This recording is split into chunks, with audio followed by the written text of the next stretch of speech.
Hi, it's Penny Black and Jill Foster here for some PB&J holiday inspiration, and today I'll be making a card with our new cling stamp. This is called Starry Tree, and I just love this stamp. It is so beautiful embossed in white, and I have to say that this was one of my favorite cards that I've made in a long time. So here's a list at the supplies, everything that I'm using to create this card, and it's just a little peek at it there. I will put this back up on screen at the very end of the video, so you can hit pause if you need to, if you want to look at it in detail. So to begin, I'm working in my Misty Stamp Positioning Tool by My Sweet Petunia, and I'm just getting that put exactly where I want it, centered onto a piece of 5x7 Arches hot press watercolor paper. So I wanted to use the hot press watercolor paper because it is smoother, and when I add my stamping to this, because there's a lot of detail to this stamp, I'll just get a little bit better impression.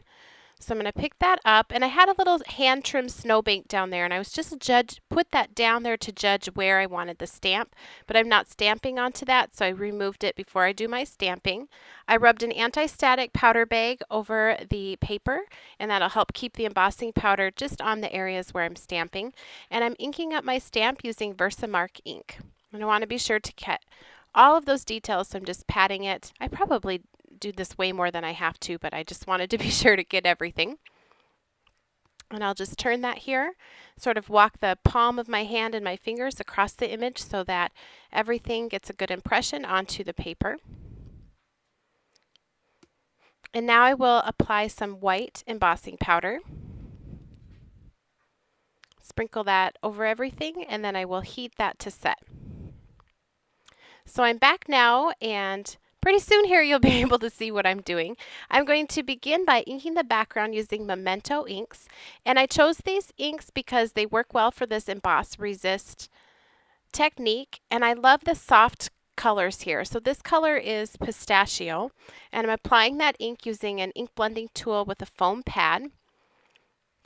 And I'm concentrating this light pistachio color over the tree and just extending a little bit out past the tree to give it a glow. And I apply several layers here. I like to start light and then build up the color darker, because once you go dark you can't go back, but if you start light you can just keep building up more and more color.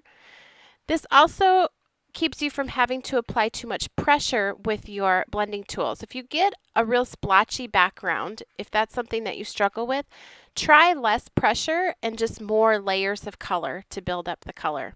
Now I'm going to use the color of Bamboo Leaves, and again I'm just going to do that right over the tree, and this time concentrating this little bit darker, brighter color just on the tree itself, and I'm trying not to have that extend beyond the tree too much.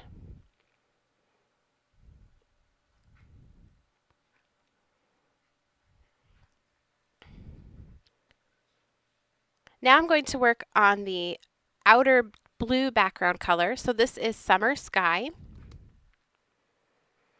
And I really love the way these two colors work together, that pistachio that is sort of extending beyond the tree, and then the summer sky where it meets it in the sky. It's just a very nice, soft, glowing look. You could also do this technique with distress inks, so if that's your favorite kind of ink for emboss resist, it would certainly work as well. So I went ahead and added that Summer Sky ink all around the outside of the card. And now I'll use the Danube Blue. And I'm applying this but not going as close to the green as I did with the Summer Sky. And this will just help things get darker and darker as we get towards the outer perimeter of the card. And I'm not worried at all about the bottom portion of that image. So I have a snowbank already hand trimmed, and that will cover that up. So you don't have to worry about getting blue there down on the ground. The next color I'll use is Nautical Blue. And this I won't go quite as far in towards the center of the card. That way it is darker around the outer edges.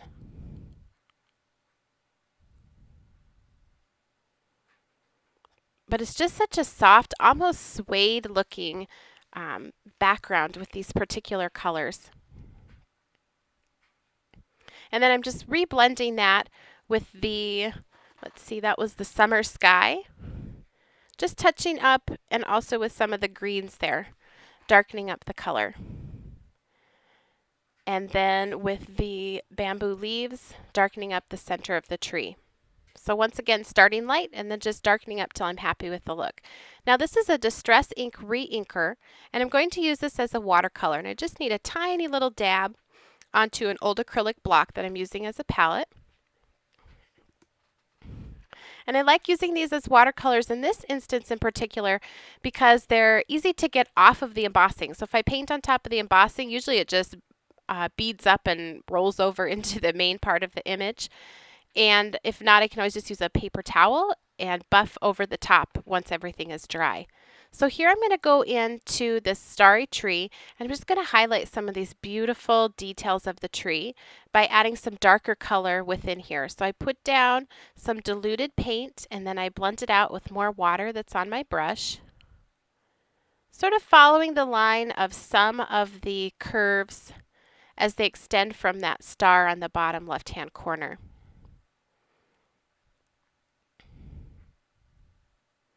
There's no right or wrong way. I think it's great to have some areas of light and some of dark. So however you do that, just leave some areas light and some dark and you'll have a nice effect.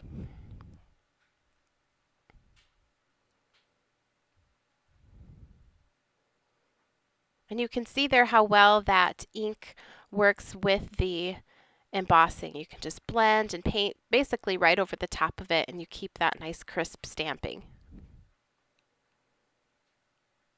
And to me, this step was my favorite step of all. It just brought to life this tree. It's so beautiful. I love the mix of the little snowflakes within it and the stars in there and the flourishes. It's just such a beautiful image.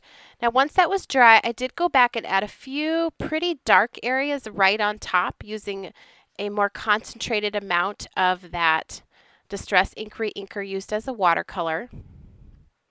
And I'll also catch some of these details up here at the top. Those I'm doing with the peeled paint color.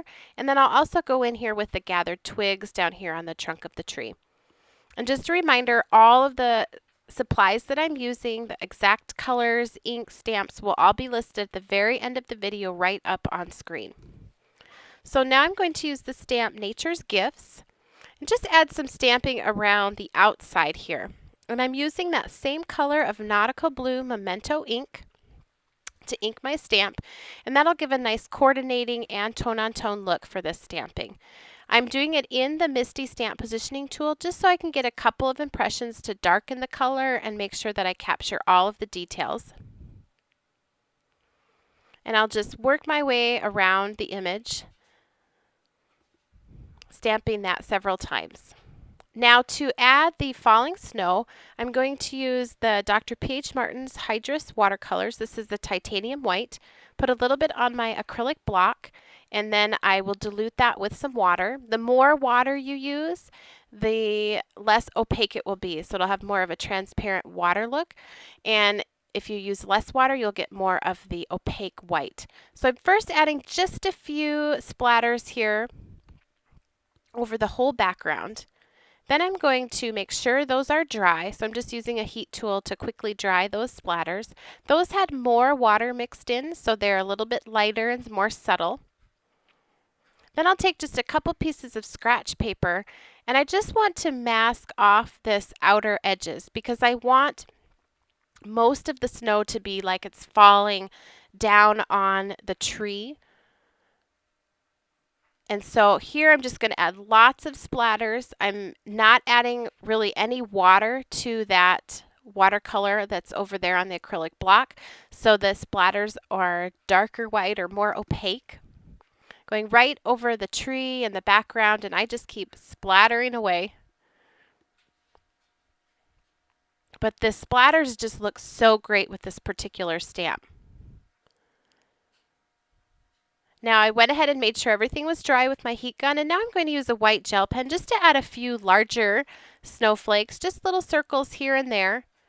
And it's a little bit brighter than the splattered paint, so I think that adds more depth. That looks like you have snow closer to you, and then the lighter snow is further away. So just here and there, I'll add those in.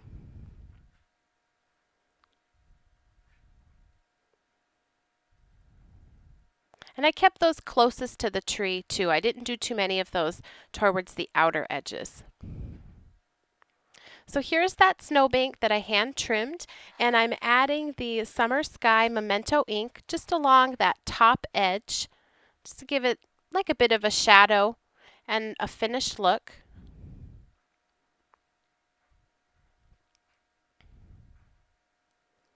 And these are the beautiful die cut animals. This is from our die cut set Nature's Beauty.